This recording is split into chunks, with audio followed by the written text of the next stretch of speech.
Hello guys, welcome back to another video. आज मैं आप लोगों के लिए फिर से लेकर आया हूं एक पुशअप बोर्ड के ऊपर रिव्यू।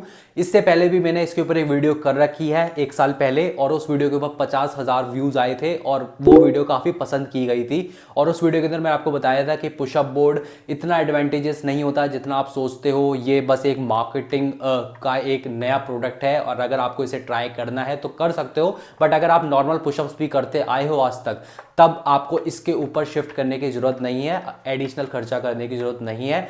या फिर आप एक पुशअप हैंडल बाय कर सकते हो। वो था उस वीडियो का एक समरी। बट वहां पे कुछ लोगों ने आके नीचे कमेंट करके बोला कि नहीं, आप गलत कर रहे हो।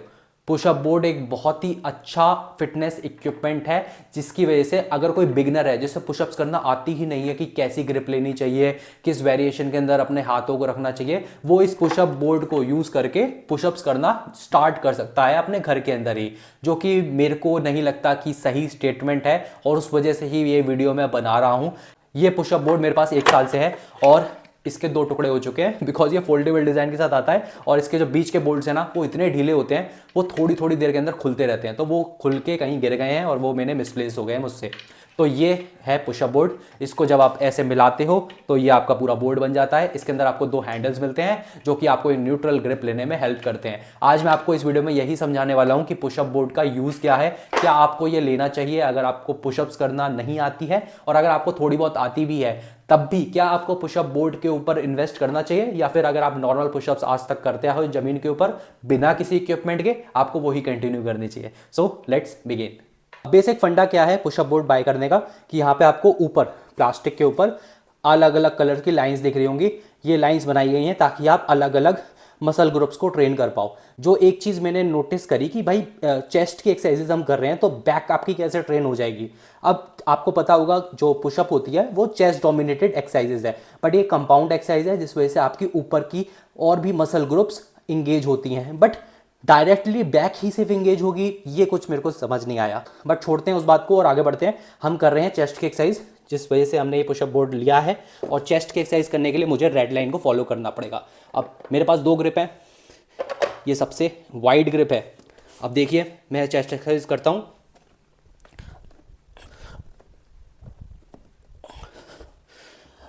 इसने मुझे सही सपोर्ट दिया, बट मेरे को इतना ज़्यादा कॉन्फिडेंट नहीं हो रहा था मैं। अब मेरे को इसको अगर क्लोज लेकर आना है तो मेरे पास ये देखिए एक रेड लाइन जा रही है। अब मैंने यहाँ पे अपने हैंडल को पोजीशन करूँगा और फिर एक्सरसाइज करूँगा। अब ये मेरे लिए कंफर्टेबल ग्रिप नहीं थी, बिकॉज मेरा जो फ्रेम है, बॉडी फ्रेम, वो काफ़ी वाइड है। अगर मुझे शोल्डर के नीचे ही अपने हाथों को रखना है तो मेरी जो विड्थ होगी वो इतनी लंबी होगी। बट हैंडल की वजह से मैं इसे और पास से पकड़ रहा हूँ, जिस वजह से मुझे थोड़ा अनकंफर्टेबल लग रहा है। अब इसका नुकसान ये है कि अगर मैं चाहूँ भी ना तो भी हैंडल को यहाँ पे नहीं लगा सकता, जो कि मेरी नेचुरल शोल्डर ग्रिप है, तो मुझे इन्हीं ब्लॉक्स के अंदर लगाना पड़ेगा। अगर सोचिए मेरे पास पुशअप हैंडल्स होते, या फिर इस तरीके से एक हैक्स डंबल्स ही क्यों ना होते, तो मैं इसको दूरी पे भी रख सकता था। मेरे पास कोई ऑब्लिगेशन नहीं है कि मैं यहीं पे रखूँगा, मैं इसे दूर भी रख सकता हूँ, एंगल पे भी रख सकता हूँ दोनों को हैंडल्स को, और मैं इसे ऐसे भी रख सकता हूँ। तो ये मैंने उस वीडियो के अंदर आपको बताया था कि पुशअप हैंडल है तो आप उसे इन्फिनाइटली किसी भी एंगल पे रख सकते हो, किसी भी विड्थ पे रख सकते हो, बट पुशअप हैंडल के अंदर आपको यही ब्लॉक्स यूज़ करने पड़ेंगे।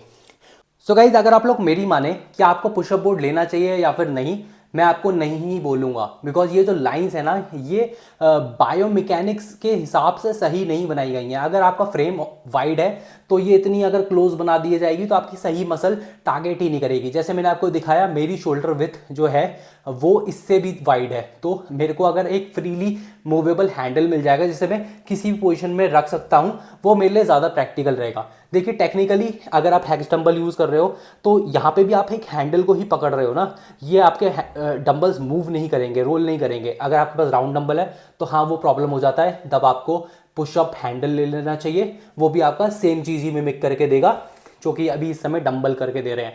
बट यहाँ पे आपके पास एक रिस्ट्रिक्शन होती है कि आपको यही होल्स यूज़ करने पड़ेंगे। अब लोगों ने जैसे बोला था कि यार बिगनर फ्रेंडली है, ये बिल्कुल भी बिगनर फ्रेंडली नहीं है। अगर आप बिगनर हैं तो ट्रस्ट मी, कोई भी पहली बार पुशअप करता है ना तो वो नहीं कर पाता, 1 या 2 पुशअप भी वो ढंग से नहीं कर पाता, और पहली बार में गिर जाता है। तो अगर आप लोग बिगिनर हैं, पहले तो आप पुशअप करने की स्ट्रेंथ लेकर आइए। आप स्टार्ट कीजिए अपने नीज के ऊपर पुशअप करने की, फिर आप नॉर्मल पुशअप पोजीशन के अंदर आइए या फिर वॉल के अगेंस्ट आप पुशअप कीजिए, तब आपको पुशअप्स करना आएगी। एंड देन जब आपको आ जाए तो पुशअप हैंडल बाय कीजिए ना डायरेक्टली। क्यों आप एक ऐसा पुशअप बोर्ड बाय करना चाहते हो जिसको मुझे पता है मोस्टली लोग एक टाइम के बाद आके नहीं लेने वाले, और ये इतना चीप बनाया गया है ना कि ये ऐसे खुल जाता है, ये जैसे आप देख रहे हो। और पुशअप बोर्ड 1200-1500 के भी आते हैं। एंड मुझे नहीं लगता कि आपको एक नॉर्मल एक्सरसाइज करना जो कि ग्राउंड के ऊपर ही पॉसिबल है, उसके लिए आपको 1500 रुपये का एक हैवी प्लास्टिक बिल्ड क्वालिटी का पुशअप बोर्ड लेना भी चाहिए। तो मेरी तरफ से बिल्कुल ना है, पुशअप बोर्ड्स को आप अवॉइड कीजिए बिल्कुल ही। आप हैक्स डंबल्स अगर आपके पास हैं बहुत बढ़िया बात है, नहीं है तो पुशअप हैंडल ले लीजिए, वो भी 200-300 रुपये का आ जाएगा, पैसे आपके बचेंगे। और अगर आप लोग वो भी नहीं कर सकते तो उसको भी जाने दीजिए, नॉर्मली आप अपना ग्राउंड के ऊपर पुशअप कीजिए इस तरीके से हाथ रख के।